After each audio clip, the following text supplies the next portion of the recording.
الذي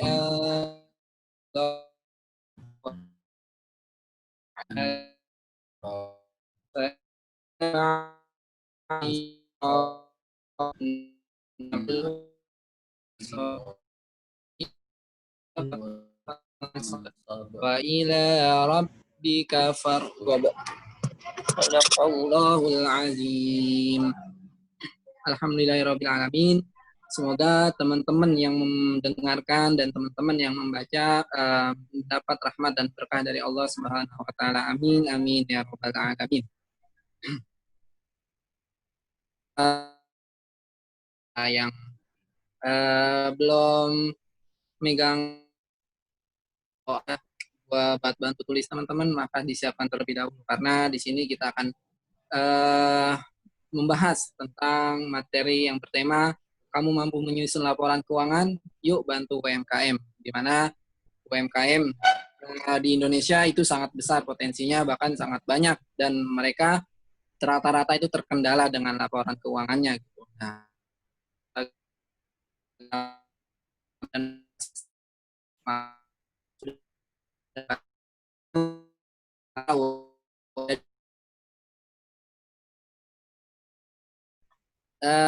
langsung saja dan Pak Sepi juga sudah hadir. Kepada Pak Sepi, persilakan.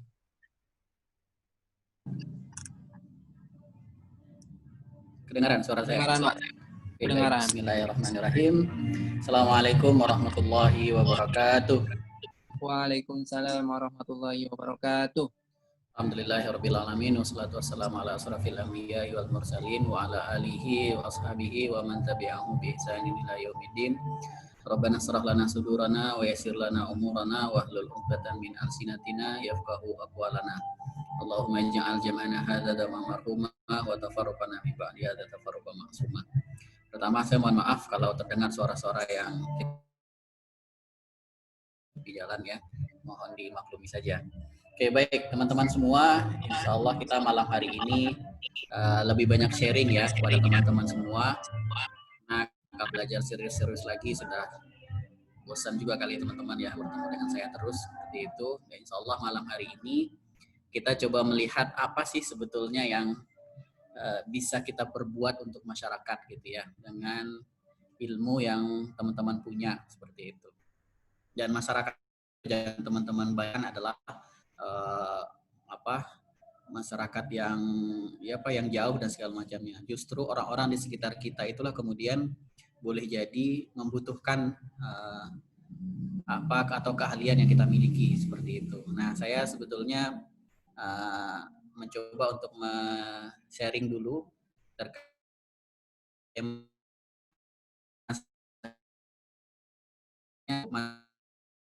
meraup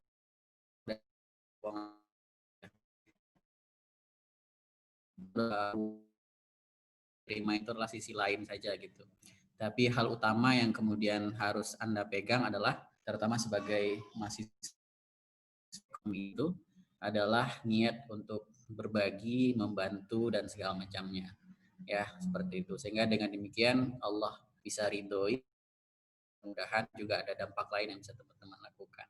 Baik, saya coba share screen dulu ya. Oke, screen kelihatan? Kelihatan, Pak. Oke, baik. Temanya ringan-ringan saja gitu ya. Kamu mampu menyusun laporan keuangan, yuk bantu UMKM gitu ya. Saya sengaja memisahkan antara UMK dan M gitu ya. Karena lebih kemudian yang perlu adalah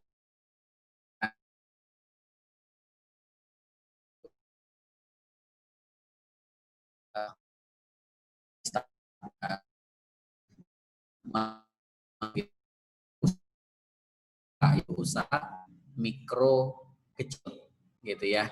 Kalau nah yang akan kita coba lihat adalah UMK gitu ya, usaha mikro kecil gitu ya. Nah, belum kenapa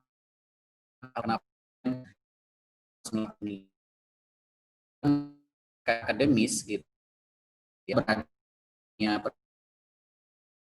tugas ya. Tugasnya itu pertama adalah belajar atau kuliah atau cara itu adalah dia adalah pengabdian masyarakat. Peran ini itu harus dilakukan secara bersamaan.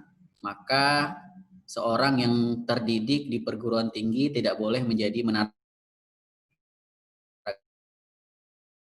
tapi di sampingnya rumah rendah-rendah semua gitu seperti itu. Justru yang harus dilakukan sebagai seorang terdidik adalah dengan ilmu dan keahlian yang dia miliki itu bisa melakukan pengabdian kepada masyarakat. Nah, pengabdian itu tentu saja banyak bentuknya ya. Nah, akan lebih bagus kalau seandainya pengabdian itu sesuai dengan keahlian kita.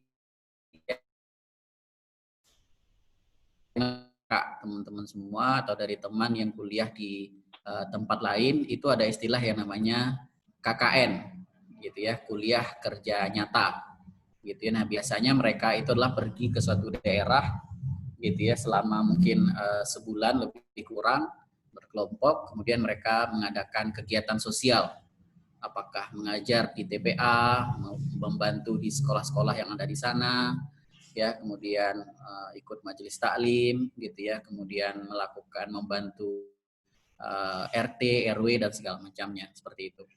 Nah, hal itu dari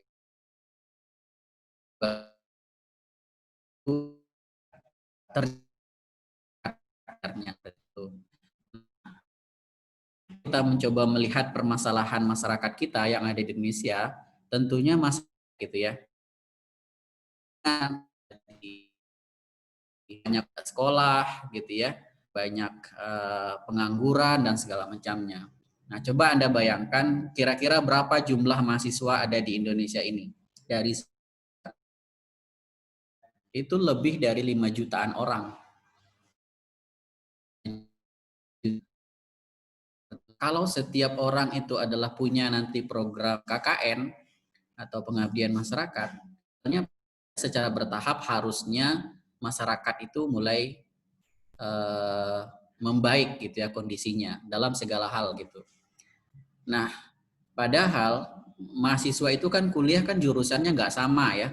Ada yang jurusannya akuntansi atau prodinya akuntansi, ada yang jurusannya ekonomi, ada yang jurusannya bisnis, ada yang jurusannya pendidikan gitu ya, ada yang jurusannya politik dan segala macamnya. Nah, tentu akan lebih maksimal kalau seandainya KKN yang dilakukan itu sesuai dengan jurusan masing-masing. Karena jurusan itu pasti mencerminkan keahlian dari si mahasiswa. Kalau seandainya ada mahasiswa kemudian mengabdi ke masyarakat, kemudian dia mengajar di masyarakat, boleh nggak itu dilakukan? Tentu saja sangat boleh gitu ya. Misalnya dia mengajar TPA, ngajar ngaji, boleh nggak itu dilakukan? Tentu saja sangat boleh gitu. Tapi alangkah baiknya ketika dia mengajar di masyarakat itu sesuai dengan ilmu, karena boleh jadi sudah ada mahasiswa lain yang ada di bidang itu seperti itu. Tidak, ya dikombinasikan gitu. Jangan sampai kemudian keahliannya di bidang akuntansi mengajar TPA saja tapi tidak dikombinasi. Mestinya dikombinasi gitu. Diajarkan anak-anak ya atau UMKM bisa membuat laporan keuangan gitu ya dan segala macamnya. Nah, itu ya kira-kira why-nya kenapa kemudian kita perlu sharing terkait dengan hal ini. Apakah itu adalah hal-hal yang rumit? Kita bisa lihat sebetulnya itulah hal-hal yang biasa saja yang tentunya itu akan semakin mengasah kemampuan kita ya seperti itu. Oke. Nah, sebelum kita masuk lebih lanjut, kita pengen melihat fakta atau data gitu ya. Seperti apa jumlah atau data dari jumlah usaha mikro kecil menengah kita di Indonesia ini. Kalau kita merujuk ke data yang dikeluarkan oleh Badan Pusat Statistik tahun 2020 yang dirilis oleh di websitenya Databox Kata Data, itu per 2018 jumlah UMKM kita di Indonesia itu adalah 64,2 juta unit. Itu adalah yang terdata. Banyak nggak yang nggak terdata? Sangat banyak. Coba deh Anda lihat di sekitar kampus kita saja. Kira-kira ya ibu-ibu yang berjualan di samping kampus kita itu, atau mahasiswa yang berjualan online dalam sehari-hariannya, kira-kira mereka masuk nggak dalam data ini? Masuk. Rasanya menurut saya belum masuk. Coba saya tanya, ada nggak di sini orang yang, ada nggak mahasiswa yang di sini bisnis online? Alfi. Ada. Coba Anda pernah mendaftarkan diri Anda nggak ke Kementerian Koperasi? Enggak, Pak. Belum. Nggak pernah kan? Berarti kan Anda nggak terdata kan? Nah itu yang saya bilang, juta unit ini itu adalah data yang terdata oleh Kementerian Koperasi. Ya, nah tentu saja lebih banyak lagi gitu ya usaha-usaha lain yang tidak terdata. Nah itu Anda bayangkan, jadi segitu banyaknya usaha UMKM yang ada di sini di Indonesia ini seperti itu. Ya, dan apalagi kemudian kalau kita melihat ya di masa pandemi seperti ini ya, seperti itu. Nah, itu akan kita lihat lagi bagaimana kesulitan-kesulitan yang mereka alami. Nah, kenapa kemudian dia bisa mengalami kesulitan keuangan kira-kira di masa pandemi ini? Salah satunya adalah karena ketidakmampuannya mengelola keuangan. Ya, ketidakmampuan mengelola keuangan gitu ya. Coba Anda yang sekarang coba bisnis ya.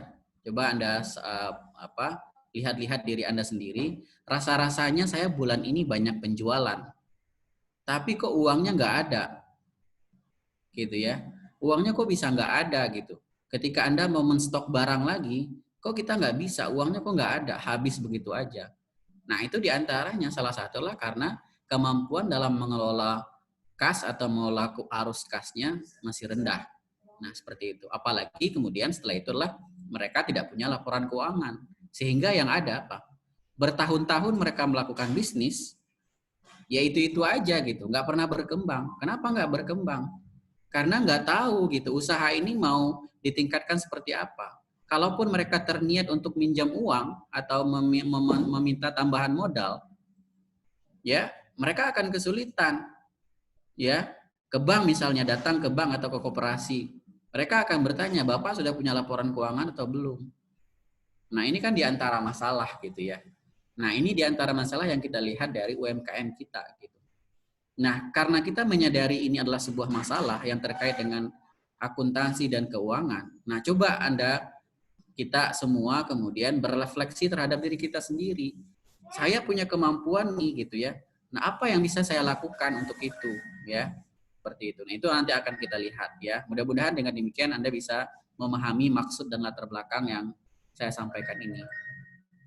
Nah, ini diantara ya berita yang kemudian bisa kita baca di beberapa koran gitu ya, ataupun misalnya hasil riset secara ilmiah yang juga dilakukan oleh para periset gitu ya. Misalnya salah satu berita yang saya kutip dari Kontan misalnya. Per Mei 2019 gitu ya. Ya itu kemudian ya harusnya bank itu bisa menyalurkan minimal 20% dari total kreditnya gitu. Itu untuk per satu bank. Kalau seandainya bank itu punya total kredit misalnya 1 triliun, ya seperti itu. Berarti atau 1 miliar, berarti 200 juta itu harus tersalurkan kepada UMKM. Cuma permasalahannya adalah tadi menurut OJK saat ini itu baru mencapai 10%. Ya, seperti itu. Kenapa itu bisa terjadi?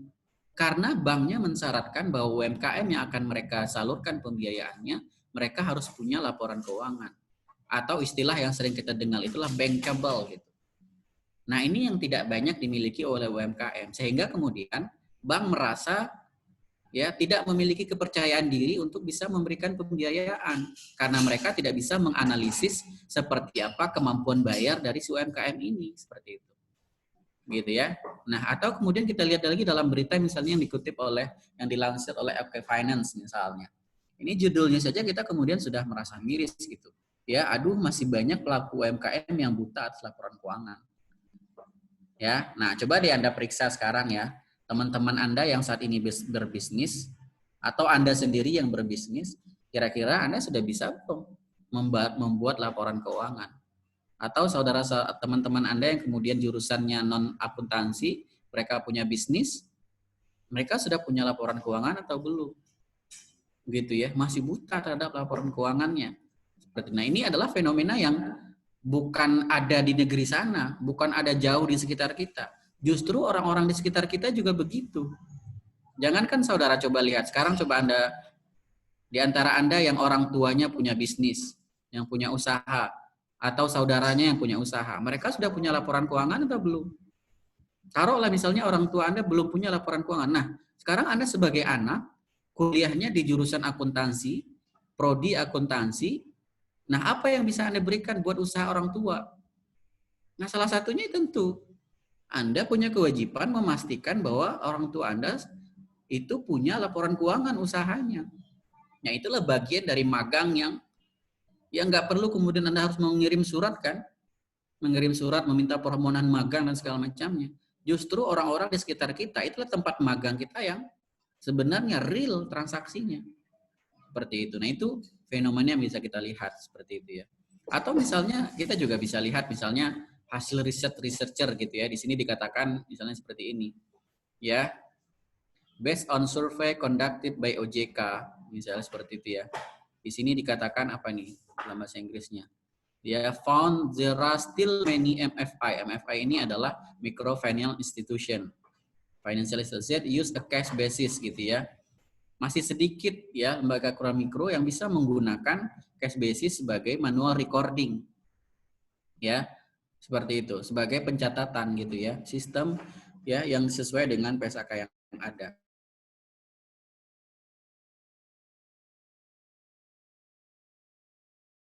Pun hasil temuan dari para periset gitu ya. Gitu ya. Nah, itu kita memang seperti itu. Nah, itu latar belakang ya dari bisa kita lihat.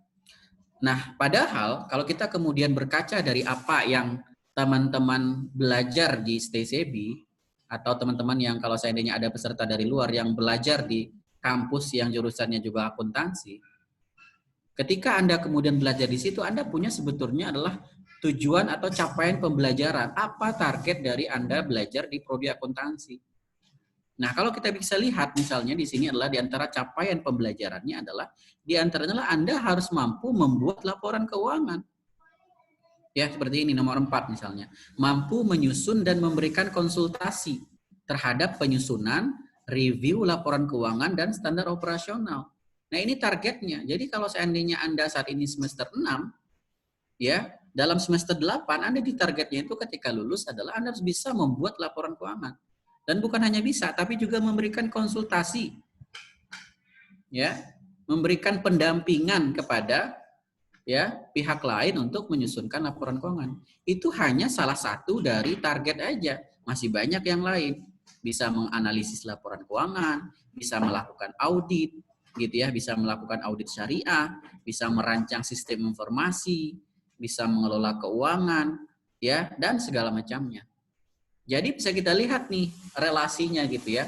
Ada masalah di sekitar kita dan Anda ketika kuliah juga punya tujuan yang itu juga relevan ya dan sesuai dengan apa yang kiranya itu mampu untuk menyelesaikan masalah yang tadi seperti itu. Nah, lalu apa yang bisa kita lakukan? Ya, apa yang bisa teman-teman lakukan dan kita semua lakukan? Ya, terutama seperti itu. Ini untuk dalam rangka kita memuhasabah diri sendiri saja gitu ya. Yang pertama adalah pastikan bahwa kita mampu menyusun laporan keuangan. Ya, caranya apa? Latihan yang banyak. Ya, mulai dari yang paling sederhana yaitu membuat laporan keuangan perusahaan jasa atau lembaga jasa, gitu ya. Ya, dan ini kita belum bicara syariah loh ya, masih bicara umum aja. Jadi bagaimana kemudian kita memastikan diri itu mampu membuat laporan keuangan jasa, dagang ya dan segala macamnya seperti itu. Itu yang pertama. Jadi pastikan diri itu sudah punya. Kalau belum bisa, kalau saat ini Anda berada di semester 4, di semester 2, di semester 6 belum bisa, ayo kejar hutang itu. Ya, hutang ketertinggalan itu. Ya, berarti Anda masih punya hutang atas diri Anda sendiri yang harus Anda bayar segera agar jangan nanti hutang itu terus bertumpuk gitu ya. Seperti itu. Nah, yang kedua adalah coba cek ya, orang tua kah, saudara kah, teman kah, masyarakat sekitar kah yang menjalankan usaha di level mikro kecil. Coba lihat, saya sudah sampaikan tadi. Coba ya. Ya, coba lihat. Nah, di sekitar saya aja coba lihat. Ibu-ibu atau bapak-bapak yang punya usaha di kantin ataupun di luar, ya, yang mereka kemudian berjual beli setiap hari, ya, kira-kira mereka sudah punya laporan keuangan enggak? Nah, tentu saja Anda kemudian juga harus memberikan sebuah informasi tentang pentingnya urgennya laporan keuangan gitu. Mungkin saat ini mereka tidak merasa. Tapi sekali lagi Anda bisa tanyalah kepada mereka. Kira-kira Bapak ya Ibu yang jualan saat ini dari pagi sampai sore, ya 6 hari selama seminggu, kira-kira uang sudah terkumpul berapa? Kira-kira kalau Bapak pengen kemudian membeli bahan pokok lagi, Bapak sudah merasa punya uang atau belum? Nah, kalau belum berarti ada yang salah dari pengelolaan keuangannya. Gitu ya, seperti yang saya katakan tadi, seolah-olah kita merasa punya banyak penjualan, punya banyak orderan, tetapi kok uangnya nggak pernah ngumpul-ngumpul. Ya, seperti itu. Nah, itu maka coba cek ya orang-orang di sekitar kita. Yang ketiga adalah berikan penjelasan gitu ya. Anda yang saat ini juga tinggal di samping mereka dan segala macamnya, di antara yang juga produktif yang bisa kita lakukan obrolan-obrolan di antara mereka adalah tadi gitu ya. Mencoba untuk sedikit kemudian memberikan pencerahan. Apa sih pentingnya laporan keuangan? Apa itu laporan keuangan? Ya, seperti itu. Sehingga kemudian terciptalah sebuah kondisi di mana mereka sadar bahwa laporan keuangan itu bagus. Bisa disampaikan apa kira-kira manfaat yang kita akan bisa lakukan kalau misalnya kita punya laporan keuangan, punya catatan keuangan yang tercatat gitu. Kita bisa tahu gitu apa saja aset kita. Oh, rupanya usaha kita udah lumayan ya. Kita udah punya aset ini, udah punya aset ini dan segala macamnya seperti itu. Ya, kemudian berikutnya tawarkan diri untuk bisa membantu membuatkan laporan keuangan. Ya, tentu saja ya tadi sekali lagi saya katakan niatnya adalah untuk membantu ya di awalnya gitu ya. Ya, nanti biar Allah kemudian akan tunjukkan seperti itu. Ya, atau nanti bisa juga kalau sudah lama dalam hal yang kemudian kalau Anda kemudian punya hubungan yang lebih profesional dengan teman-teman Anda gitu yang berusaha memiliki usaha online, nah itu bisa kita katakan precondition dari laporan keuangan UMKM. Ya, nah biasanya kan UMKM itu punya ciri-ciri terkait dengan aspek keuangan ya. Pertama, transaksinya sedikit. Ya, contoh misalnya Anda yang merasa saat ini jualan online, kira-kira dalam sebulan itu transaksi Anda berapa banyak sih? Ada nggak 1.000 transaksi? Kira-kira dalam sebulan? Rasanya belum.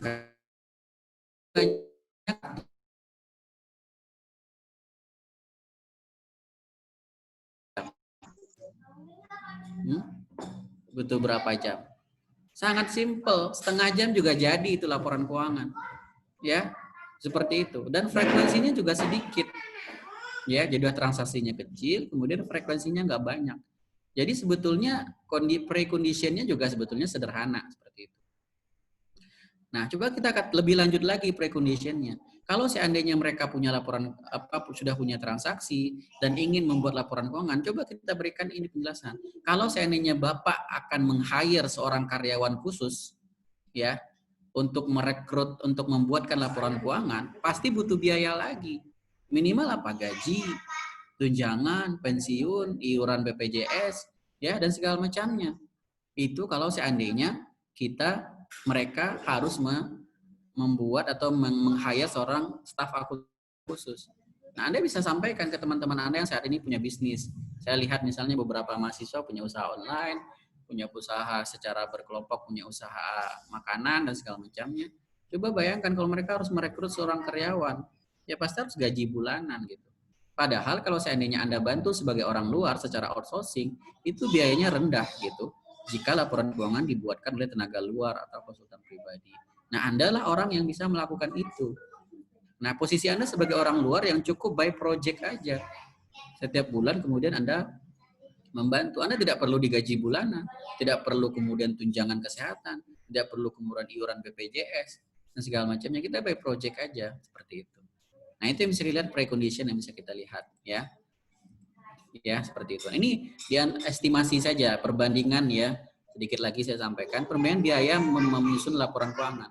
Kalau seandainya mereka UMKM tadi harus hire seorang staf akuntansi khusus, ini diantara biaya-biaya yang tiap bulan harus mereka keluarkan.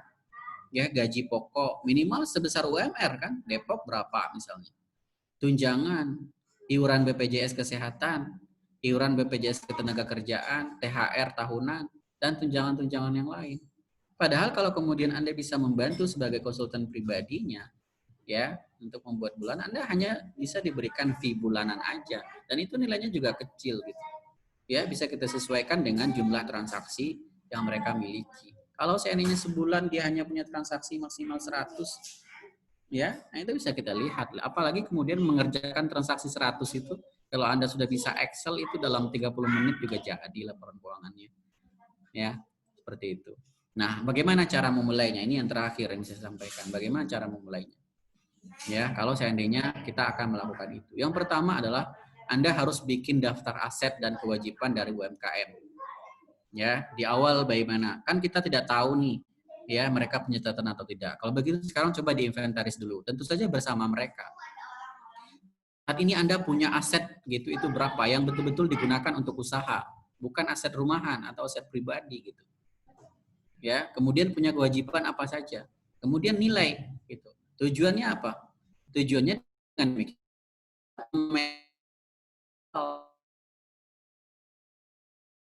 berapa, punya tabungan berapa, ya, punya piutang berapa, punya hutang berapa.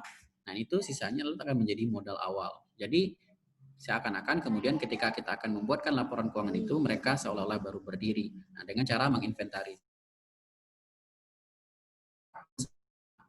Ya, akun-akun sederhana bisa kita lihat apa sih kira-kira yang dibutuhkan untuk akun seperti orang cuma jualan online, atau misalnya tadi ya penjualan, ya taruhlah misalnya ibu-ibu yang menjual di kantin gitu, seperti apa sih akunnya, sangat sederhana sekali ya, cuma ada kas gitu ya, kemudian akun apa penjualan gitu ya, penjualan makanan gitu ya, kemudian biaya gitu, apakah biaya listrik dan segala macam, sangat sederhana gitu ya, seperti itu. Nah, susun neraca awal seperti yang saya katakan tadi.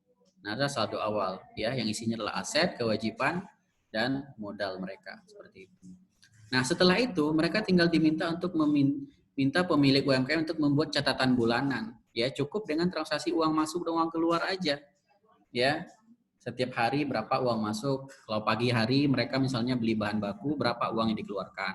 Oh, habis uang 500.000 ya untuk beli bahan baku. Kemudian dimasak, jadilah beberapa makanan. Kemudian dijual. Dijual nanti kan tentu bisa dicatat sebetulnya. Sehari itu berapa piring yang terjual makanan atau nasinya. Gitu ya, seperti itu. Berapa kira-kira misalnya dapat sehari itu penjualan misalnya 750.000. Nah, itu kan hanya segitu aja transaksinya. Ya, segitu aja tiap hari. Berarti kan asumsinya cuma dua transaksi selama sehari. Kalaupun ada yang lain misalnya apa gitu ya. Seperti itu, ada biaya misalnya. Nah, itu tuh ya. Jadi sederhana membuat neraca awal. Jadi membuat mereka catatan bulanan gitu ya. Kemudian buatkan laporan bulanannya gitu ya. Setiap bulan, kemudian dengan Anda berbekal transaksi bulanan tadi, transaksi masuk transaksi keluar tadi, Anda bisa dengan mudah membuat laporan. Rasa-rasanya dalam 2 jam itu bisa Anda selesaikan gitu ya, seperti itu. Nah, berapa biaya apa bisa kalau seandainya Anda kemudian mau, kalau tadi ya sisi lain yang bisa ini misalnya dengan pemilik Anda bisa sepakati misalnya dengan transaksi hanya misalnya 100 transaksi sebulan, ya cukuplah Anda dibayar 50.000 gitu ya. Tapi coba Anda kapitalisasi ya. Itu baru 1 orang. Kalau misalnya di samping Anda ada 10 orang teman-teman Anda yang jualan online. Setiap orang membayar ke Anda 50.000. 50.000 itu kan bagi mereka mungkin hanya penjualan 1 produk aja kan. Misalnya dia jualan apa? Misalnya jualan sepatu misalnya. Harga sepatu saja itu harganya berapa gitu. Nah, Anda kemudian setiap bulan hanya dibayarkan 50.000. Tapi Anda misalnya punya usaha online yang Anda bantu buatkan laporannya ada 10. Nah, berarti kan sebulan sudah dapat 500.000 kan Anda. Gitu ya. Nah, itu paling minimal gitu ya, seperti itu. Ya, nah itu jadi sebetulnya sangat murah sekali seperti itu.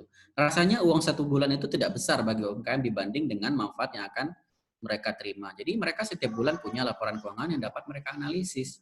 Ya, tinggal diajari dan segala macamnya. Apakah kemudian penjualan bulanannya meningkat atau tidak, biayanya terlalu tinggi atau tidak gitu ya. Jadi dengan demikian dia bisa menganalisis apakah saya terlalu boros, atau misalnya pembelian bahan bakunya terlalu mahal. Ada nggak kira-kira kalau membeli bahan baku ada yang lebih murah gitu ya, seperti itu, sehingga marginnya bisa lebih besar ya, seperti itu. Itu ya kira-kira yang bisa saya sampaikan sebagai pengantar. Mudah-mudahan teman-teman semua bisa memahami apa maksud saya. Jadi dengan kemampuan Anda membuat laporan keuangan, orang-orang yang ada di sekitar Anda, teman Anda yang buat bisnis online gitu ya, orang tua Anda yang punya bisnis usaha di rumah atau di kampung, paman dan segala macamnya, itu menjadi sebuah tempat praktek yang paling ya gampang untuk bisa kita akses ya. Anda tidak perlu administrasi yang banyak dan segala macamnya. Saya kira itu Fuad yang bisa saya sampaikan sebagai pengantar, mudah-mudahan dapat dipahami dengan baik. Terima kasih. Alhamdulillahirrahmanirrahim. Terima kasih kepada Pak Sepki atas penyampaian di pengantar awal ini. Nah, teman-teman di sini kita sengaja untuk banyak diskusi. Bagi teman-teman yang ingin bertanya bisa melalui chat atau teman-teman yang mau bertanya langsung dengan voice note-nya bisa langsung raise hand aja ya.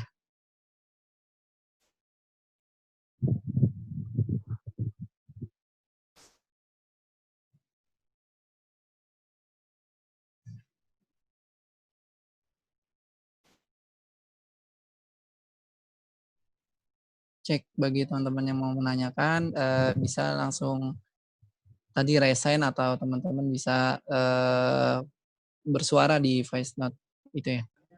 Oke, sambil menunggu ya, saya coba konfirmasi nih. Ini kan penyelenggaranya teman-teman SAF kan? Ya. Iya, Fuad ya?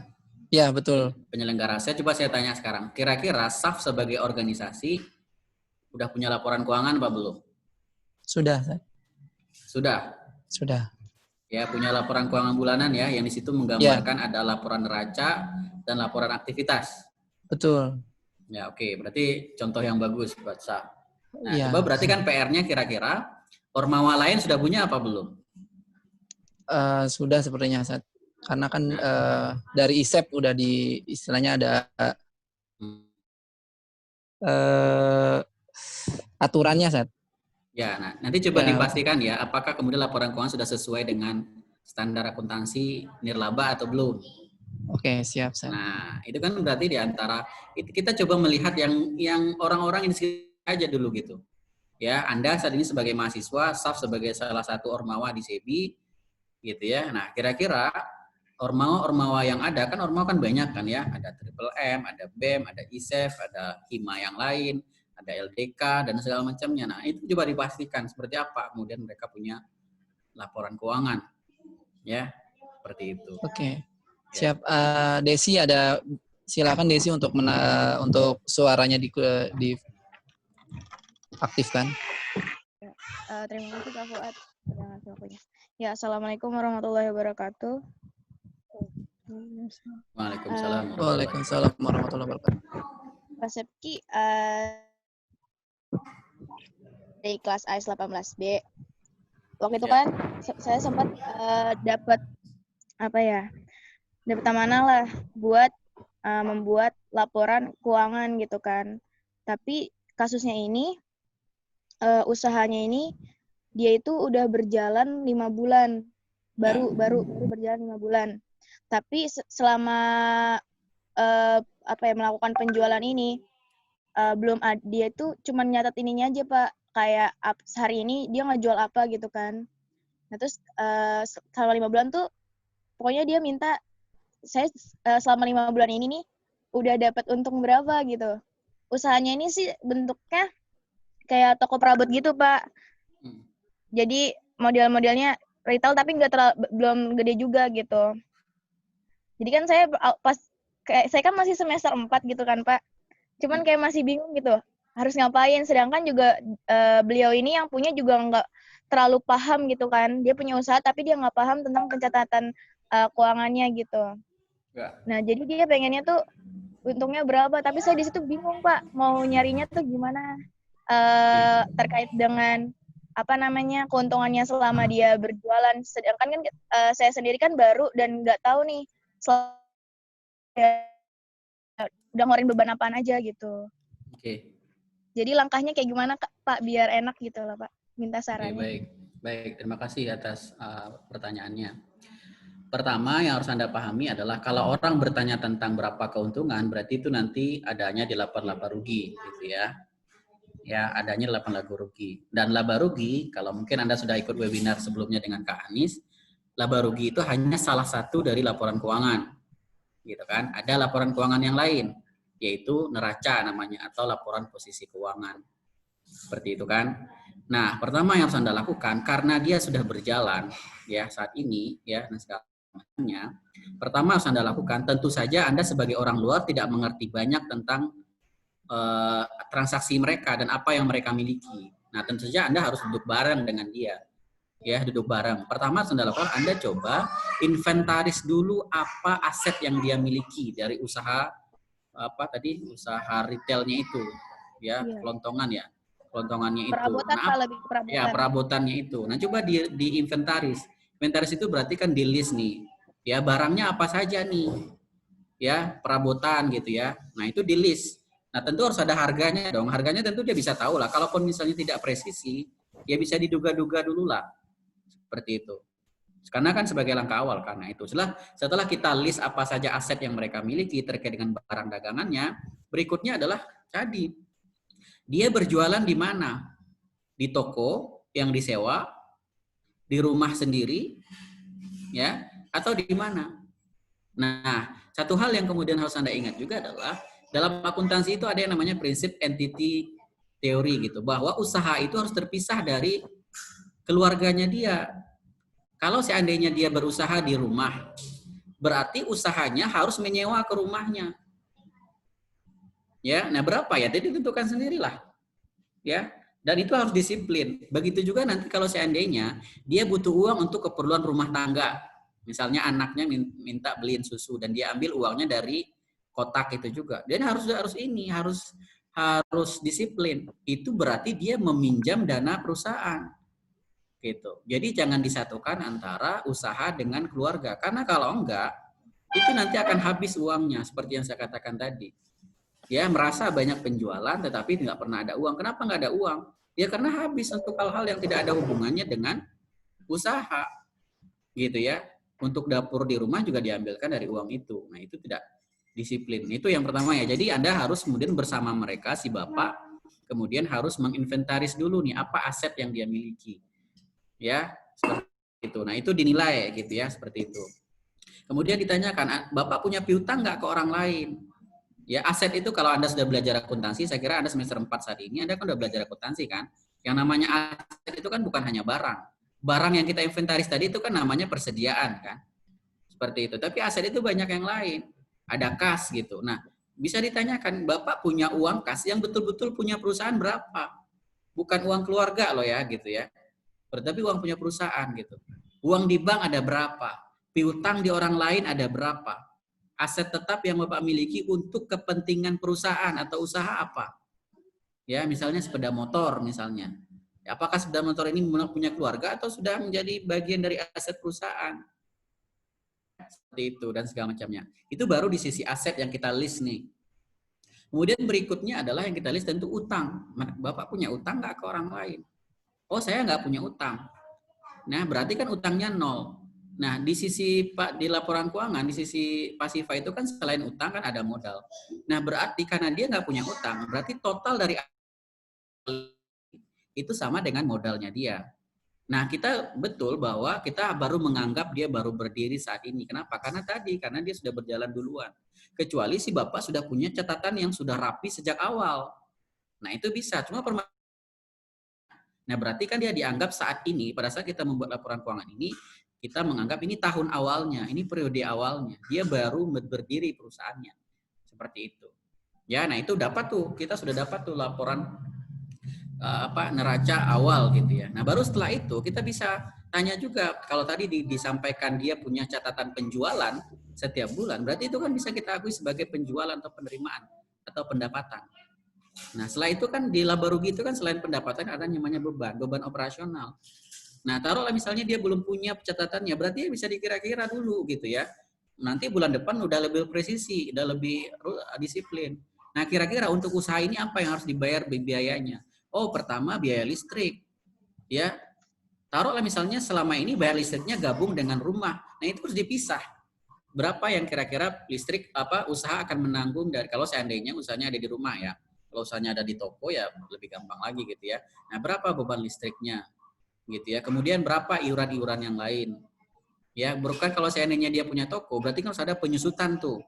Tokonya kira-kira itu akan bertahan berapa lama? Katakanlah 20 tahun toko ini. Gitu ya. Nah, itu harus disusutkan berapa harga tokonya kira-kira. Gitu ya. Nah, itu akan disusutkan, berarti ada biaya penyusutan.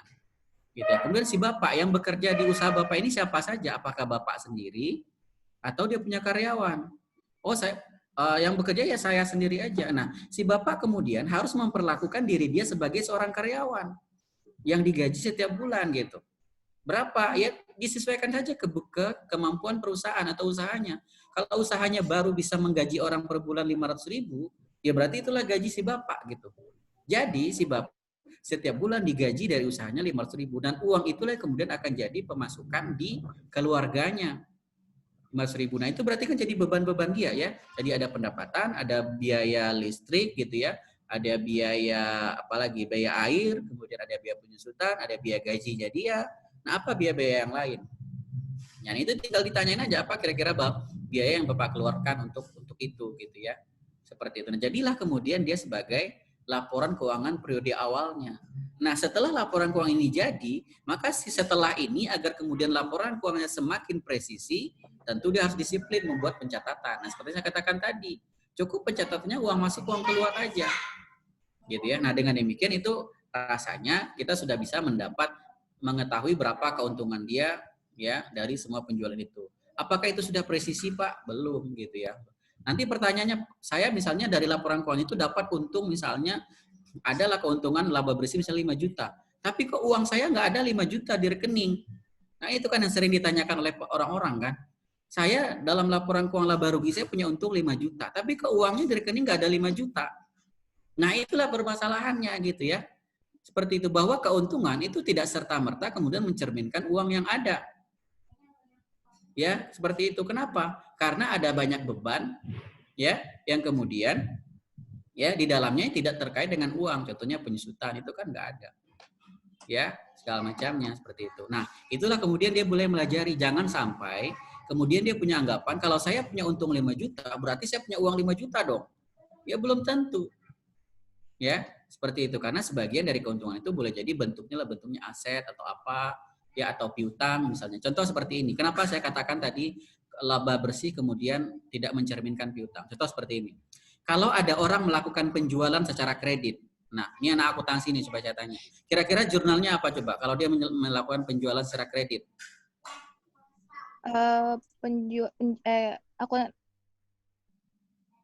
Akun receivable pada penjualan, Pak. Ya, piutang pada penjualan. Penjualannya sudah diakui kan? Pendapatan berarti kan sudah menambah di laba rugi kan? Iya. Padahal uangnya udah ada apa belum? Tapi masih belum ada uangnya. Uangnya belum ada, uangnya ada di orang lain. Nah, itulah kenapa di antara kita bisa menjelaskan. Jadi meskipun Bapak ini untungnya besar, Mas udah ada, tapi masalahnya uang Bapak itu ada di orang lain. Kenapa? Karena Bapak menjual secara kredit. Ya, secara tangguh. Seperti itu. Jadi kalau ditanya kenapa saya punya untung tapi uangnya nggak ada, ya tadi jawabnya gitu ya. Salah satunya seperti. Nah itu kira-kira ya bisa saya ini. Tapi Pak, kalau seandainya kan beliau ini kan emang bukan yang ngerti bidang keuangan ya. Cuman kalau misalnya kita jelasin cara kayak gitu kan, kayak dianya jadi pusing gitu loh Pak. Iya Ya, tentunya bahasanya bahasanya yang sederhana. Ya tentu Anda harus sambil coret-coret ya. Sambil coret-coret nggak bisa kemudian seperti saya menjelaskan saat ini aja gitu. Biar dia punya bayangan juga. Tentu saya ketika menjelaskan itu, Anda misalnya ya coret di kertas gambarkan gitu ya. Intinya kan orang itu meskipun dia bukan orang akuntansi atau bukan orang keuangan, kalau kita bisa menjelaskan secara logika bisnis biasa, itu kan bisa dipahami kok gitu ya. Ya dan pelan-pelan tentunya kita bahasakan gitu ya. Anda harus bisa kemudian ya, yang bisa dipahami oleh orang lain. Contohnya seperti tadi gitu ya, di antara menjelaskan seperti itu. Oke Pak, terima kasih Pak atas sarannya.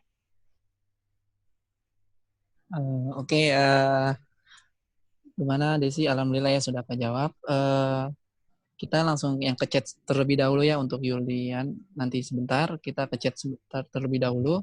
Ada dari Rizky Utomo dan dia nih pertanyaannya hampir sama nih Pak. Kak Fuad, Afwan, saya mau bertanya untuk Ormawa di SEBI, bagusnya LPK-nya menggunakan PSAK apa ya? Begitu Pak Sepki. Untuk Ormawa di Sebi, apa PSAK-nya? Ya, di SEBI yang jelas adalah PSAK nirlaba. Ya, seperti itu. Yang jelas adalah PSAK. Sekarang namanya ISAK ya, kalau nggak salah. Kemarin kalau nggak salah sudah dibahas juga ya di webinar kan. Nah, itu Ya, di pakai ini. FGD. Kalau ya di FGD. Nah, lembaga nirlaba itu kan seperti yang kita jelaskan nanti akan ada yang namanya dana terikat dan dana terikat temporer, terikat ini. Nah, itu bisa Anda Ormawa itu kira-kira dapat penerimaan dari mana saja.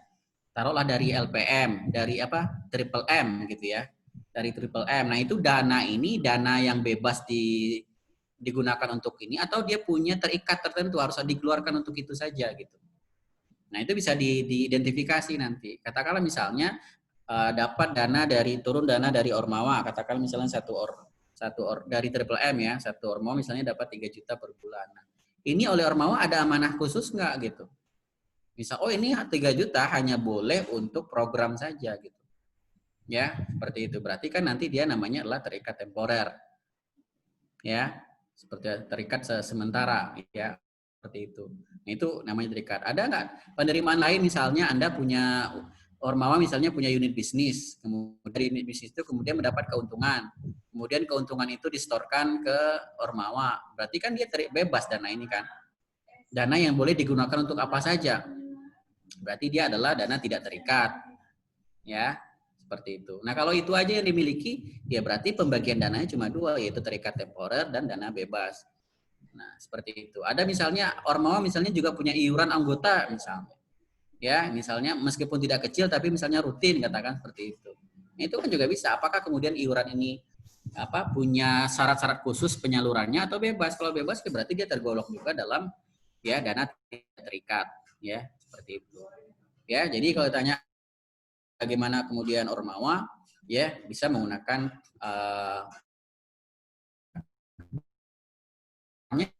jadi laporannya yang pertama adalah laporan posisi keuangan atau neraca, yang kedua adalah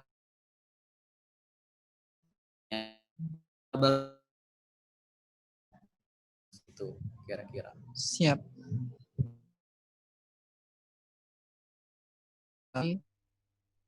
Dari Junior sudah angkat tangan nih, boleh dibuka open mic-nya. Ya, bismillahirrahmanirrahim. Assalamualaikum Pak Sepki. Ini dari Junior mau menanyakan terkait modal. Jadi case-nya adalah ada UMK dan juga ini saya nyerempet ke yayasan ya Pak ya. Ya. Nah, jadi UMK dan yayasan ini UMK ini berjalan, maksudnya apa? UMK itu apa maksudnya? Dia ada usaha. Ya, usaha. dia ada ya. Jadi dia terus itu di masyarakat gitu, itulah istilahnya. Nah, yang dihadapi hal utama yang dihadapi oleh kedua objek ekonomi ini adalah mereka ini udah berjalan untuk keuangannya itu, cuman mereka kesulitan untuk menentukan modal di awal. Jadi mereka itu udah berjalan, cuman mereka itu kesulitan untuk membuat laporan keuangan karena kendala dari modal. Jadi modalnya itu nggak ketahui gitu. Jadi di awal itu mereka ya karena mungkin memang belum tahu ilmunya dan sebagainya, jadi modal itu tidak bisa di-track. Nah, itu kira-kira solusi yang paling gampang gitulah. Itu gimana? Maksudnya kan jadi nggak bisa mengakui modal awal dan asetnya pun juga nggak bisa dihitungkan gitu. Nah ya. itu kira-kira gimana untuk solusinya gitu. Oke, baik. Alhamdulillah wabarakatuh. Pertama, modal itu hanya ada di perusahaan komersil atau perusahaan profit. Di yayasan tidak ada modal. Ya, yang ada adalah saldo dana. Ini saldo dana awalnya itu nggak bisa diketahui. Saldo dana ya. Jadi di yayasan itu tidak ada modal. Yang ada adalah ada 2 entitas. Ada sebuah terus dia punya koperasi. Katakan seperti itu ya. Koperasinya adalah melakukan bisnis. Ingat ya, koperasinya satu unit usaha ya, Iya. dia punya kepengurusan sendiri gitu ya. Boleh jadi dia punya badan hukum sendiri. Nah, berarti dia dianggap sebagai entitas tersendiri. Tapi dia dianggap sebagai entitas anak. Jadi ada yayasan di atas sebagai institusi holding atau induk. Yayasan yang nirlaba ini atau non laba atau non profit, kan yayasan itu lembaga non profit kan, seperti itu. Dia punya anak-anak unit kegiatan namanya atau unit usaha lembaga. Nah, berarti masing-masing harus membuat laporan keuangan sendiri terlebih dahulu. Ya, baru setelah itu mereka melakukan konsolidasi ke yayasannya. Konsolidasi ya, seperti itu. Nah, pertanyaan sekarang, kalau ditanya koperasi yang tadi, kalau seandainya itu koperasi, bagaimana cara menentukan modal awalnya, Pak? Seperti yang saya katakan tadi, kalau seandainya di awal mereka belum punya laporan keuangan dan belum punya pencatatan yang rapi, maka yang bisa dilakukan adalah Anda harus menganggap koperasi itu baru berdiri saat ini. Nah, bagaimana saya bisa menentukan laporan keuangannya? Seperti saya katakan tadi, Anda harus menginventaris ya bersama pengurusnya tentunya, pengurus koperasinya, apa saja aset yang dimiliki oleh koperasi. Gitu ya. Nah, dari aset-aset yang sudah kita list tadi, mulai dari kas yang dia pegang saat ini, kas di tangan ya, rekening di bank berapa nilainya, persediaan yang ada saat ini berapa, kemudian gedung-gedung yang saat ini ditempati oleh koperasi itu nilainya berapa, kendaraan yang dimiliki itu nilainya berapa. Nah, itu kan akan nanti dapat tuh nilainya. Katakanlah nilainya semuanya adalah 50 juta. Dari semua tadi, gitu ya. Kemudian hutangnya ada apa enggak? Oh, enggak ada. Kami belum enggak punya hutang. Berarti adalah modal. Berarti asetnya 50 juta, modalnya juga 50 juta. Kenapa 50 juta? Karena utangnya kan 0. Nah, itulah sebagai neraca awal dari koperasi itu. Sekali lagi karena si koperasinya tidak memiliki catatan sebelumnya dan belum punya laporan keuangan. Maka yang bisa kita lakukan adalah tadi kita menganggap perusahaan ini baru berdiri. Ya, maka yang bisa kita lakukan kita membuat neraca awal namanya. Ya, nah untuk menentukan berapa modalnya, modal berarti sebesar aset yang dimiliki. Ya, seperti itu. Nah, tentu setelah dapat, ya, tinggal dibikin nih secara tertulis, hitam putihnya, pernyataan bersama. Sehingga dengan ini di kemudian hari kalau berganti ke pengurusan, itu mereka sudah bisa meyakini bahwa berdasarkan keputusan bersama dan segala macamnya sudah ditetapkan bahwa modal yang koperasi awal inilah 50 juta. Berarti kan bulan depan, tahun depan itu perusahaan sudah bisa berjalan atau koperasi sudah bisa berjalan seperti biasa. Nah, begitu juga dengan yayasan. Yayasannya juga begitu. Ya, yayasannya juga begitu. Maka dibikinkan neraca awalnya segala macamnya. Seperti itu. Nah, itu neraca laporan keuangan yayasan sendiri ya, seperti itu. Baru setelah itu kita konsolidasi nih. Ya, konsolidasi. Nah, tentu kita akan melihat hal-hal yang perlu diperhatikan dalam konsolidasi. Ya, seperti itu. Nah, itu yang bisa saya jelaskan. Satu lagi Pak, jadi kan tadi harus menginventaris dari asetnya itu ya Pak ya. Nah, di sini ada case lagi ketika aset itu ternyata bukan hanya ketika dia dari saldo awalnya dia atau dari modalnya dia, tetapi ada di situ ada campur dari wakafnya itu. Jadi mereka itu nggak memisahkan mana yang wakaf, mana yang punya sendiri, jadi dicampur jadi satu tuh Pak. Nah, itu ya bisa. Gimana? Ya, berarti sangat bisa. Tetap itu tetap akui dulu. Maksudnya itu kan misalnya itu wakaf ya Pak ya, tapi wakafnya itu masih belum diatasnamakan dari entitas tersebut gitu. Nah, itu apakah harus tetap bisa diakui atau tidak boleh diakui? Oke. Pertama begini, ya kalau memang sudah dipastikan bahwa si yayasan sudah mengelola wakaf, meskipun belum diatasnamakan, berarti itu kan hanya tadi ya, hanya masalah administrasi yang terus tentu harus segera diselesaikan. Nah, sekarang kan faktanya misalnya masjid itu sudah dipakai. Misalnya ada orang membangunkan masjid itu adalah wakaf, gitu ya. Tapi masjid itu sudah dipakai, faktanya itu sudah dikelola dan segala macamnya. Berarti kan dia bisa dianggap sebagai aset wakaf. Maka lawannya apa nanti di sisi pasifanya? Yaitu sebagai salda saldo dana wakaf. Ya, seperti itu. Jadi tidak ada masalah sebetulnya. Ya, makanya tadi ketika kemudian kita menginventaris aset, betul-betul kemudian harus dilihat. Kan biasanya di yayasan itu juga salah satu isu ya. Di yayasan itu adalah kadangkala ada aset yang sebetulnya milik pimpinan, pribadi, milik pimpinan. Iya. Nah, itu harus di-clear-kan itu. Misalnya ada mobil nih, ada mobil dan biasa dipakai oleh pimpinan yayasan. Nah, itu harus di-clear-kan. Ini mobil milik pribadi si pimpinan, si Pak Ketua, atau milik yayasan. Nah, itu harus di-clear-kan di situ. Tentu saja siapa yang meng-clear-kan ya? Ya pengurus semuanya lah. Kan mereka yang paling tahu historisnya. Seperti apa? Apakah mobil ini adalah orang, ketika misalnya ada orang memberikan mobil, itu mobilnya diberikan ke si individu pimpinan, ketua, atau diberikan sebetulnya ke yayasan. Tetapi kemudian dalam keseharian misalnya dipakai oleh operasional. Nah, berarti itu adalah hak miliknya yayasan, bukan miliknya ini. Nah, itu juga harus di-clear-kan tuh.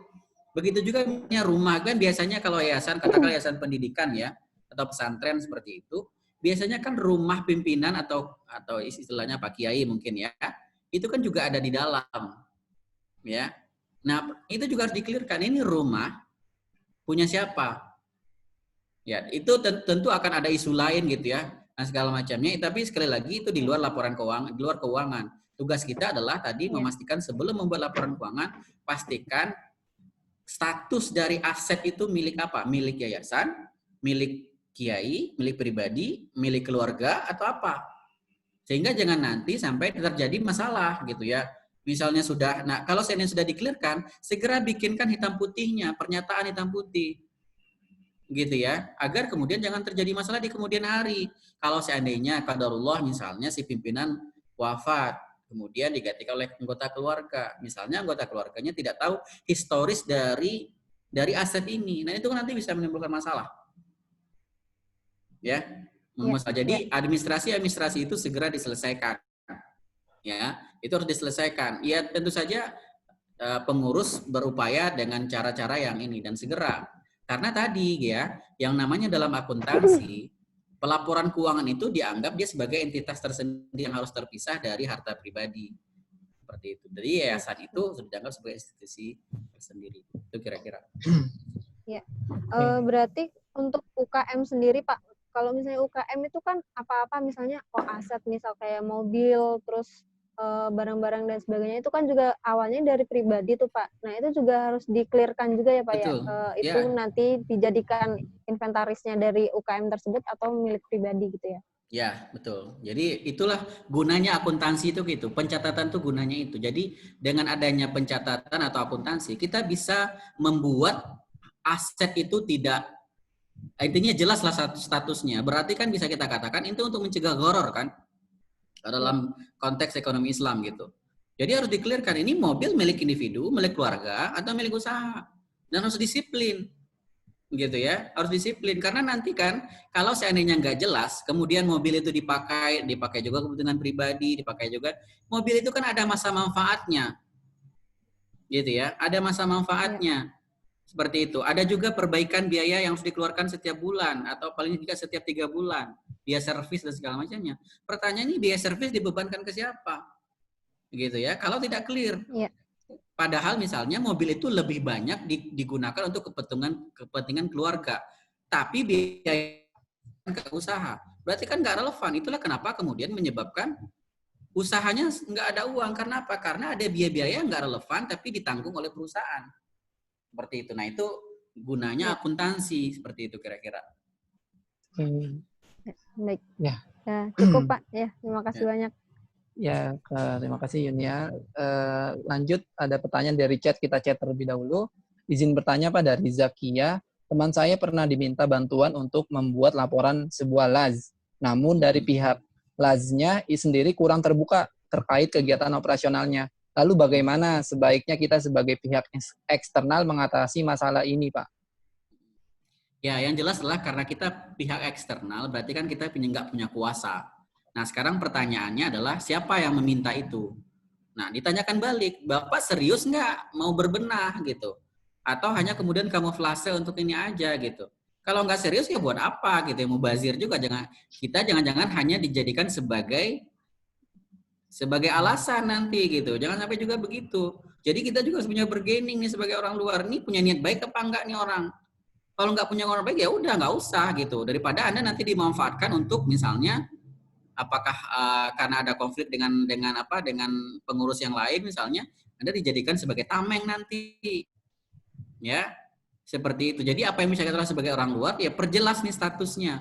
Anda ditugaskan, dimintain tolong untuk apa? Apakah niatnya memang untuk berbenah sehingga kemudian bisa ini? Harusnya kalau diniatkan untuk berbenah harusnya mereka terbuka dong. Gitu ya, terbuka gitu ya biar kemudian kalaupun lah seandainya pernah di masa lalu kemudian ada hal-hal yang harusnya sepatutnya tidak harus dilakukan, paling tidak kita sudah tahu gitu dan itu nggak boleh diulangi ya, paling tidak tahu, jangan sampai kemudian ya justru ditutup-tutupi kemudian justru akan menimbulkan masalah aja gitu. Jadi kalau sebetulnya niatnya adalah niat untuk memperbaiki diri, berbenah, harusnya terbuka saja. Kalaupun seandainya di masa-masa lalu ada hal-hal yang subhat-subhat gitu ya, ya sudah berarti itu bisa dijadikan sebagai pembelajaran. Ya, sebagai pembelajaran ke depannya tentu harus lebih baik. Yang namanya orang manusia melakukan usaha tentu ada salah dan segala macamnya seperti itu. Nah, dengan adanya laporan keuangannya justru itu bagian starting bagi mereka untuk memperbaiki diri. Ya, seperti itu. Itu kira-kira. Ya. Oke, terima kasih Pak Sepi. Lanjut ada raise hand dari Priyo Saputro. Kepadanya boleh open mic. Oke. Bismillahirrahmanirrahim. Assalamualaikum warahmatullahi wabarakatuh. Waalaikumsalam warahmatullahi wabarakatuh. Maaf Pak, sebelumnya ini saya join ini dari grup Wakaf. Ya, silakan. Jadi saya juga di sini berperan sebagai akunting. Cuman saya di sini tadi mau menanggapi yang pertama, Pak. Ini kan di sini mayoritas mahasiswa, Pak ya. Dan kebanyakan juga kita di sekitaran sini ada SMK itu lulusan akuntansi itu ada berapa yang bingung juga untuk kerjanya karena mereka belum bisa juga untuk lanjut ke kuliah. Mungkin ada tidak gambaran untuk adik-adik kita yang SMK lulusan akuntansi seperti itu, Pak. Itu pertanyaan pertama. Lalu ada pertanyaan kedua ini, Pak. Terkait ini, Pak, pengelolaan keuangan untuk di peternakan itu, Pak. Kita ada peternakan itu ayam petelur, Pak. Iya. Itu pengelolaannya ada berapa?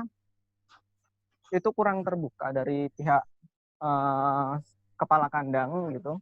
Terus untuk beberapa ada laporan nota gantung, terus ada juga seperti kita kan ada standarnya untuk laporan setiap harinya itu mengisi logbook, Pak ya, untuk logbook produksi gitu, Pak, penjualan gitu. Terus pakan gitu ada harus diisi. Cuman dari pihak ini juga mengeluhkan tidak dapat mengisi, padahal kita juga udah membuat sesimpel mungkin untuk dapat dipahami seperti itu.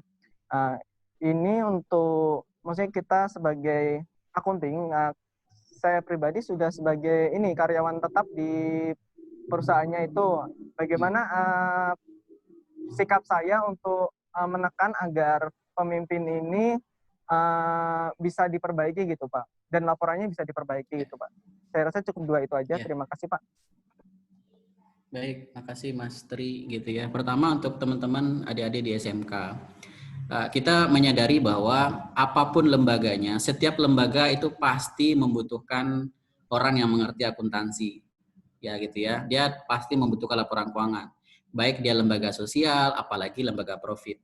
Artinya peluang untuk kemudian orang-orang yang memiliki keahlian akuntansi itu terbuka luas, ya sangat terbuka luas karena dia tidak perlu memandang apa jenis usaha. Gitu ya, seperti itu. Mau dia usahanya kecil, mau usahanya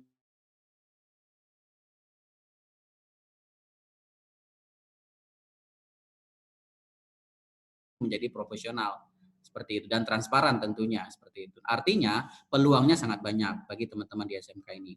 Pertanyaannya bagaimana cara memberdayakannya? Nah tadi gitu ya, memang misalnya kalau kita dari misalnya dunia pendidikan baik di sekolah ataupun di perguruan tinggi boleh jadi yang banyak dipelajari itu adalah teori-teori tapi kurang banyak latihan dan segala macamnya.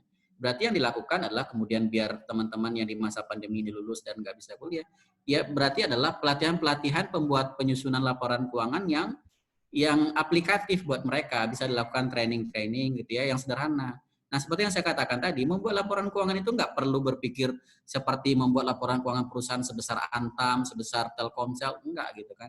Seperti tadi, orang-orang di sekitar kita gitu ya, yang membutuhkan pembuatan laporan keuangan.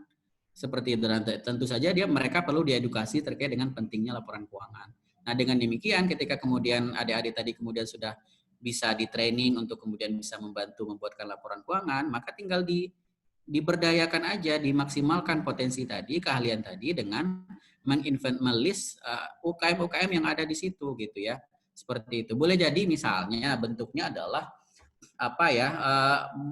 proyek sosial juga gitu ya, proyek sosial dan segala macamnya gitu ya. Tidak misalnya bayarnya per orang segala macamnya seperti itu. Misalnya itu bisa dilakukan juga ya dengan beberapa misalnya mengumpulkan komunitas dan segala macamnya dengan harga yang juga boleh jadi jasanya juga tidak terlalu komersil, niatnya hanya untuk membantu dan fee-nya hanya sebatas biaya operasional saja seperti itu. Nah itu ya kira-kira. Jadi yang bisa dilakukan oleh teman-teman tadi yang punya background SMK tinggal dilatih yang lebih aplikatif dan tentu saja banyak latihan tadi seperti itu.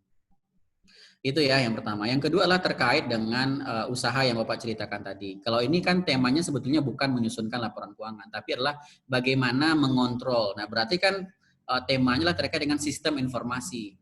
Nah, itu nanti terkait dengan namanya internal control, seperti itu.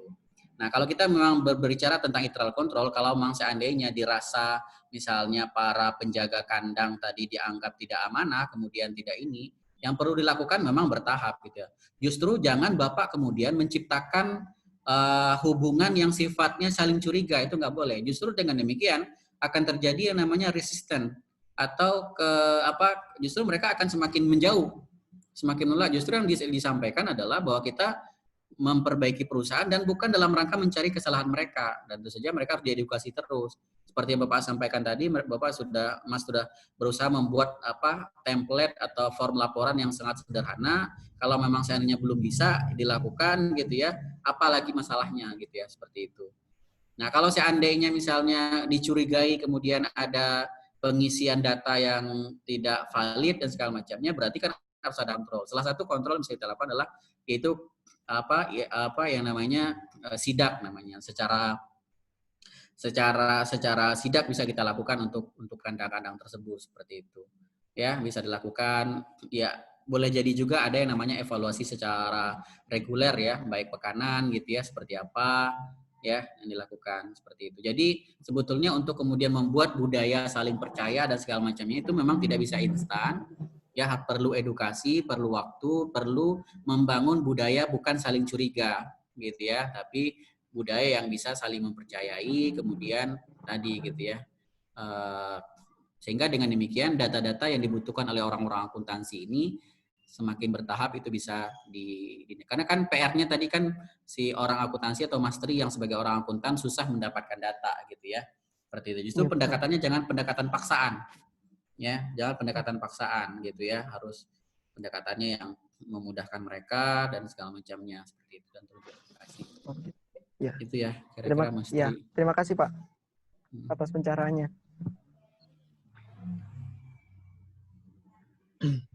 Oke, terima kasih Pak Septi atas jawabannya. Ada dari Ahmad Saroji nih Pak di chat pertanyaan. Izin bertanya Pak, di lingkungan saya banyak sekali UMKM. Saya pernah menawarkan untuk membuat LPK di usahanya. Dan banyak yang menolak Pak, karena beranggapan usaha tersebut hanya buat mencukupi makan minum sehari-hari saja, nggak lebih. Gimana trik jitunya Pak untuk itunya? Ya, justru ini yang kemudian perlu ya tentu saja diskusinya tidak bisa hanya sekali, 2 kali. Tapi justru inilah jadi titik tekan kita. Apa iya kemudian si Bapak usahanya hanya untuk itu terus gitu ya. Nggak mau kemudian melihat orang lain yang usahanya bisa berkembang. Ya, dan segala macamnya gitu ya. Justru dengan adanya laporan keuangan ini, dia bisa berkembang dan itu dampaknya untuk mereka juga gitu ya. Nggak ada manfaatnya juga sebetulnya bagi kita. Ini kita cuma membantu agar kemudian menjadi jalan bagi mereka untuk bisa berkembang usahanya. Taruhlah saat ini mereka baru berpikir ini hanya untuk kebutuhan sehari-hari saja sehingga kemudian tidak ini gitu ya. Tapi kalau kemudian perlu mau diinikan lagi misalnya seperti inilah. Taruhlah misalnya kita mau pakai pendekatan yang agak lebih emosional misalnya. Agak emosional seperti itu. Kita bisa benturkan beberapa keadaan misalnya. Ketika misalnya Bapak berusaha saat ini dan Bapak punya penghasilan setiap hari dan segala macamnya, gitu ya. Tapi dalam kondisi tertentu misalnya seperti ini. Ketika si anaknya ingin masuk sekolah, itu kan dia butuh banyak uang kan? Ya enggak? Dan padahal dia sudah punya usaha. Tetapi kenapa ketika kemudian anaknya masuk sekolah, dia nggak bisa membayar uang sekolah itu? Justru dengan meminjam ke orang lain lagi. Nah, itu salah satu dampaknya karena tadi gitu ya. Harusnya dengan usaha yang dia bisa lakukan, ada jangka-jangka panjang yang bisa diantisipasi. Ya, dengan tadi salah satu tadi ketika anak masuk sekolah, kalau seandainya pencatatan sudah mulai rapi dan segala macamnya, dia kemudian bisa disiplin menyimpan uang dan segala macamnya. Dengan demikian dia tidak perlu lagi khawatir ketika anaknya masuk sekolah. Atau justru yang lebih besar lagi misalnya. Sebagai seorang muslim tentu kita punya taruhlah sekarang nih di masa-masa kemudian di masa Idul Adha ya. Salah satu meme yang sering ini kan seperti ini gitu ya. Jangan sampai kita bisa beli sepeda tapi nggak pernah mau untuk berkurban. Itu kan juga diantaranya kan. Salah satunya seperti itu. Kenapa kemudian ketika kemudian ada tawaran kita untuk berkurban, tapi nggak pernah kok nggak pernah merasa ada uang gitu untuk bisa berkurban. Nah itu kan diantaranya efek tadi karena nggak punya pencatatan, nggak punya laporan keuangan, ya sehingga dengan demikian uangnya berjalan seperti saja. Nah contoh lagi misalnya kita benturkan keadaannya. Kalau Bapak cuma berjalan seperti ini terus, apakah Bapak yakin terus? Kan salah satu kendala yang dihadapi usaha non formal di masa pandemi ini apa coba? Ya, ketika kemudian pemasukan mereka berhenti atau menurun, iya kan? Karena itu, kenapa itu bisa terjadi? Karena nggak punya lagi, begitu ya. Jadi itu yang kemudian harus dicobakan. Misalnya ketika dia sakit, kemudian si bapak nggak bisa berusaha, gitu ya. Siapa yang kemudian bisa memberikan pemasukan? Oke lah misalnya sakitnya 1 hari. Gimana kalau sakitnya seminggu dan harus dirawat? Nggak ada pemasukan dong.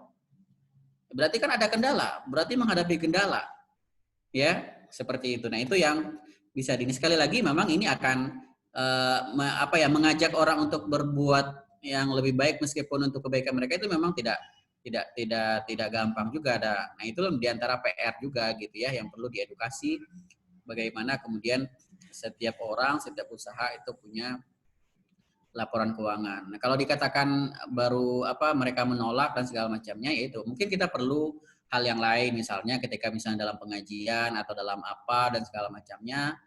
Ya, kita bisa berangkat hal-hal yang apakah bentuknya mulai dari komunitas gitu ya. Ya, misalnya bermula dari beberapa orang saja dulu gitu sampai kemudian orang-orang yang tadinya menolak kemudian mereka bisa melihat bukti. Ya, melihat bukti bahwa di antara misalnya orang-orang yang sudah mau ini itu bisa berubah berubah usaha mereka.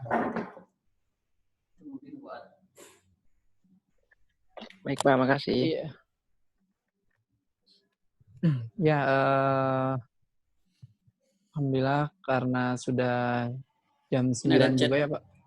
Ada chat? Ada beberapa chat ya. Tadi saya tanya nih Diah Kusmayanti. Apakah laporan keuangan organisasi kampus harus menggunakan SHK etap? Kampus atau lembaga pendidikan itu kan pada prinsipnya lah lembaga nirlaba ya. Kalaupun dia kemudian mendapat pemasukan dari uang SPP mahasiswa atau biaya iuran SPP itu kan sebetulnya bukan profit gitu ya, tapi itu adalah sebesar biaya aja. Nah, karena dia lembaga nirlaba, berarti dia tepatnya adalah PSHK nirlaba. Kalau etap itu adalah untuk usaha komersil yang kecil, entitas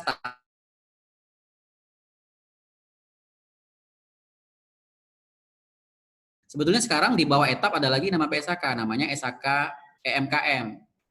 Ya, itu lebih kecil lagi. Kalau etap ini cenderung usaha yang sudah lebih besar, misalnya ada sebuah usaha yang sudah punya badan hukum, misalnya kayak mereka punya badan hukum CV itu kayak etap gitu. Jadi itu untuk lembaga komersil dan dia untuk perusahaan menengah biasanya. Nah kalau misalnya perusahaan komersil atau profit tapi masih kecil dan belum juga punya badan hukum, ya bisa pakai PSHK MKM. Kalau di lembaga nirlaba, kalau pendidikan itu pakai PSHK nirlaba atau ISAK berapa 3 berapa ya kemarin 35 ya. Kemudian Zakia Mutawadi'ah. Nah, ini udah ya. Membuat laporan las. Udah Sahroji. tadi. Udah. Oke.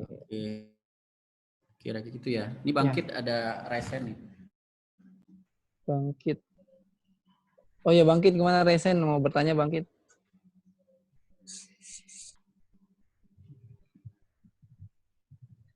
Angkat tangan doang dia, Pak. Oh, kepencet katanya, Pak. Ya. Berarti dalam UMKM ini yang kita harus kuasai MKM ya, Pak? Kalau yang kayak gorengan, kayak tukang yang istilahnya yang bukan sih yang pinggir-pinggir jalan tuh, Pak. Nah, itu PMKM ya, Pak, yang kita kuasai ya.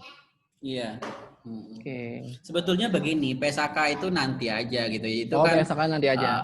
itu kan kualitas ya. Itu untuk menunjukkan kualitas. Tapi sekarang ya seperti biasa yang Anda pelajari aja dulu ya, secara yang Anda pelajari. Nah, memang nanti bisa kita sesuaikan dengan standar akuntansi yang resmi gitu ya, seperti itu.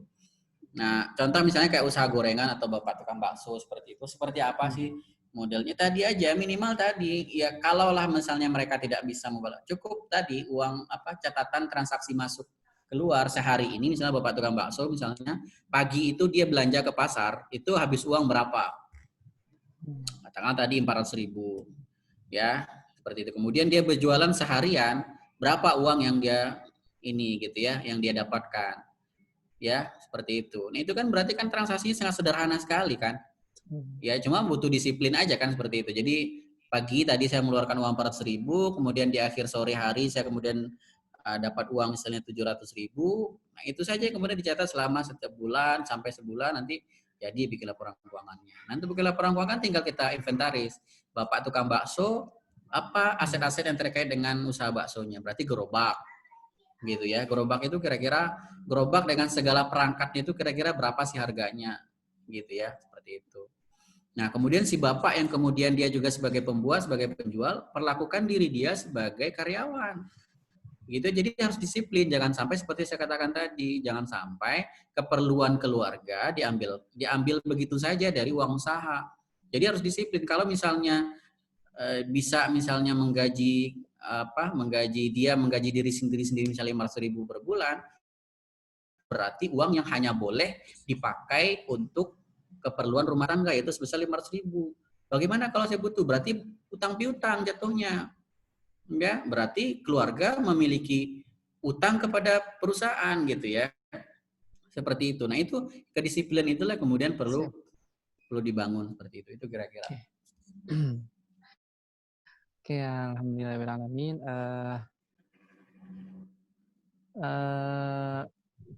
Alhamdulillah Pak, mungkin sudah tidak ada pertanyaan. Closing statement dari Bapak untuk kami dan mahasiswa ya, maupun dari mahasiswa lain. Pertama adalah tadi ya,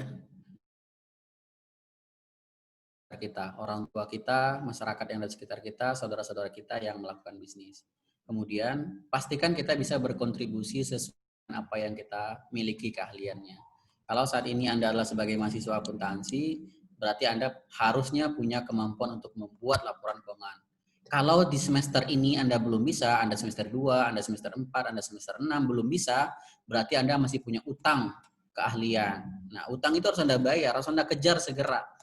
Ya, agar kemudian nanti ketika Anda tamat Anda bisa langsung ini. Saya ceritakan salah satu alumni kita yang mahasiswa akuntansi di angkatan 2009, itu ketika dia lulus itu dia bisa ya menawarkan ke beberapa perusahaan dengan cara seperti itu tadi, dan dia bisa memperkerjakan banyak mahasiswa SEBI juga untuk membantu dia membuat laporan keuangan. Untuk 1 bulan laporan keuangan satu perusahaan menengah, dia bisa dikasih 3 juta. Coba Anda bayangkan, kalau dia punya klien sebulan itu 5, berarti kan dia punya omset 15 juta kan? Ya, taruhlah misalnya dia tadi mempekerjakan atau memberdayakan mahasiswa SEBI 2 orang. Paling mahasiswa, karena dia mahasiswa gitu ya, karena dia juga magang, mungkin dibayar 500.000 juga udah cukup besar gitu. Berarti kan dia hanya punya pengeluaran 1 juta, dia punya omset 15 juta. Yang bisa dia bayar ke teman-teman mahasiswa cuma 1 juta 2 orang. Laporan keuangan jadi. Gitu ya, seperti dan itu berjalan gitu ya, dan saat ini dia bikin konsultan sendiri, dia gandeng sekarang dengan pajak Akhirnya dia ikut brevet pajak, bikin konsultan pajak. Sekalian gitu. Yang tadinya membuatkan laporan keuangan, sekalian konsultan pajak juga. Nah, akhirnya apa? Meskipun Anda sebagai orang akuntansi, Anda juga menjadi seorang pebisnis. Maka saya sering katakan kepada mahasiswa akuntansi, jangan Anda berpikir kalau Anda kemudian saat ini sebagai mahasiswa akuntansi, yang ada dalam bayangan Pak, nanti saya nggak bisa jadi seorang pebisnis dong.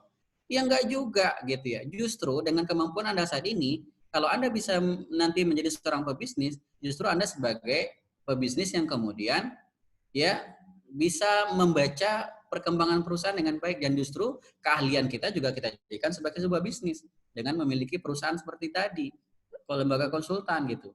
Seperti yang saya katakan, Anda boleh lihat lah, ada banyak misalnya lembaga developer kan, developer di sekitar kita dan segala macam, itu belum tentu loh mereka punya laporan keuangan gitu ya. Nah, seperti pertimbangan tadi, kalau seandainya perusahaan tadi harus meng-hire satu orang karyawan, berarti kan setiap bulan dia harus mengeluarkan uang minimal 3 juta lebih. Belum lagi tunjangan-tunjangan THR dan segala macamnya. Ya, seperti itu. Padahal itu bisa dibantukan bikin laporan keuangan gitu ya. Nah, tentu berapa biaya fee yang akan Anda terima disesuaikan dengan jumlah.